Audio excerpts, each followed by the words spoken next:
Obviously, the crisis happened. At that time, I moved from the Netherlands to Germany to see if I could find a job. So there was nothing to do around by us. I got a job as an English teacher. I was sent off to the north of Germany to do a speed course in teaching. And I was like, okay, let's just do it. I'm ready. And then from there, I moved to the UK in 2015, I think. And that's where I met Mr. Mikey Marriott.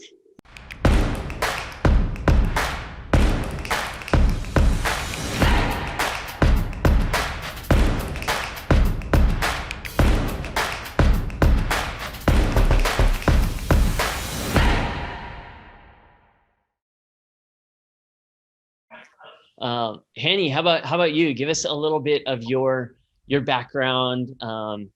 Where did you start on this planet, and what got you here? Where'd you go? Okay, it's a long story, but I'll try to keep it short. So I was born in Germany, and I grew up in the Netherlands. My mom's Dutch, my dad's British, and my dad was in the military, so we moved around a lot. We probably moved like twice a year because you go from different military camps, you get set in places. And then when I was young, I was about 6, my parents got divorced. My mom moved back to the Netherlands, and my dad moved to the UK because he's from the UK. And I grew up in this really tiny village with like sand paths. And I would say to Mike, like, oh, when you come see my village, and he'd be like, you're not Borat. You don't live in a village. Village. There are sand paths and tractors, animals. It's a village. And there was nothing to do, like nothing. There was like, it was all mom and pop stores, and that's how you say it in American, like mom and pop stores. Yeah. In the village. Right? So it's all like these small businesses. And then in 2008, obviously the crisis happened. At that time, I moved from the Netherlands to Germany to see if I could find a job. So there was nothing to do around by us. I got a job as an English teacher. I was sent off to the north of Germany to do a speed course in teaching. And I was like, okay, let's just do it. I'm ready. And then from there, I moved to the UK in 2015, I think. And that's where I met Mr. Mikey Marriott. He was out there consulting a company, and I feel like DJ company, right? Yeah, he's a music company, a DJ label, maybe. Oh yeah. That's what he learned all if any of you skills. don't know, DJ McMillions, he's a disco DJ extraordinaire. He loves disco. Cold email and disco. Disco's his theme. So when I met Mike, that's kind of when I started to learn about business, because I think business is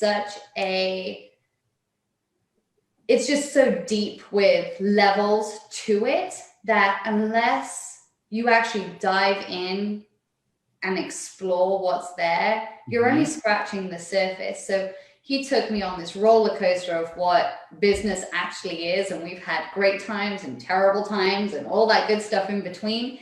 And it's been really interesting to learn, for sure.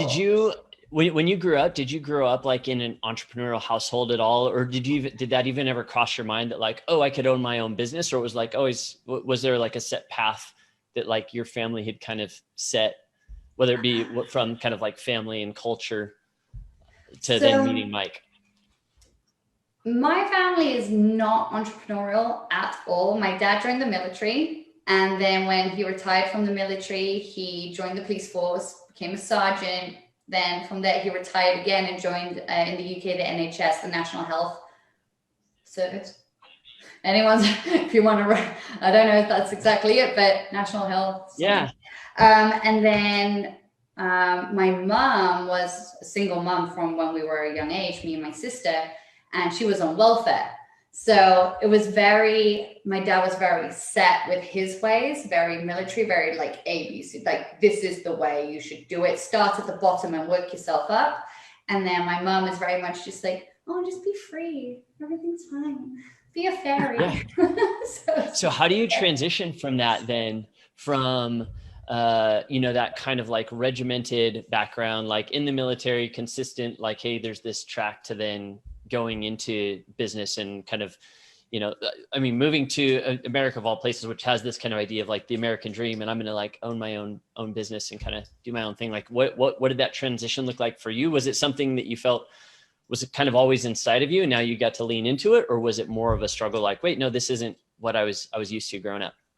It was definitely a struggle to move into it, for sure. It was, everything in my bones was fighting me, like, not to do it, because you get so accustomed to the security and the ease of a 9 to 5. You get your paycheck on the 30th.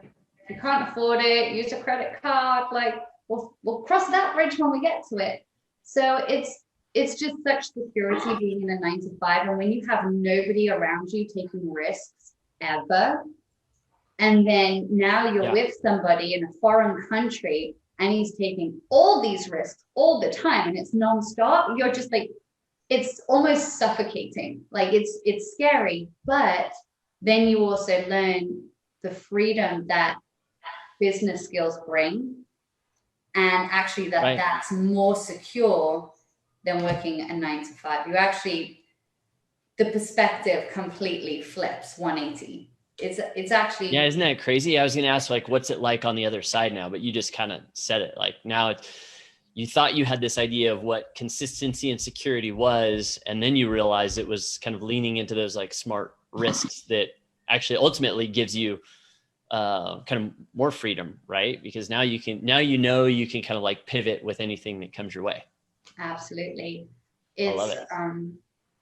It's definitely interesting. This whole experience has been super, super interesting. And I feel like you get stronger, you get smarter, you just, everything changes and it's great.